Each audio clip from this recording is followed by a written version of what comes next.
د ترکیې د زلزلې د تلفاتو شمیر زیات شو. ترکیه کې افغان مهاجرینو هم قربانیانو سره مرسته کړې. جزئیات هم دلته وګورئ او چینل سبسکرایب کړئ.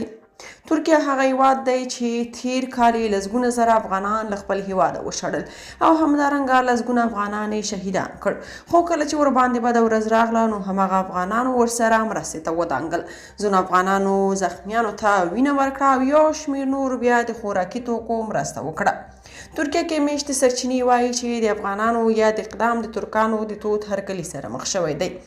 بلخوا د ترکیې او سوریې په زلزله کې د مړو شمیر له 10,000 تنو پورته شو. د راپورونو له مخې په ترکیه او سوریې کې د دوشنبې ورځې زلزله کې د مړو شوو کسانو شمیر څه باندې 10,000 تنو ته ورسید.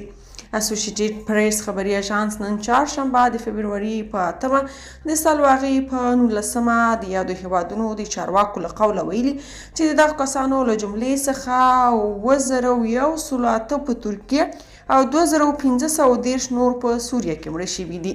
یاد خبري اژانس زیاتوي چې لا هم په زلزله ځپلو سیمو کې تر نړېدلو ودانۍ لاندې د بند پاتې کسانو د ژغورلو عملیات روان دي چې کېدای شي د قربانیانو شمیر نور هم زیات شي.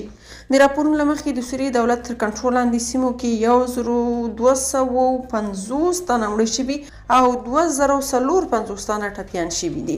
همدارنګه د دغه هیواد د حکومت د وسلوالو مخالفینو تر کنټرول لاندې سیمو کې 1,280 کسان مړه شوي او 2,600 تنه نور ټپیان شوي دي.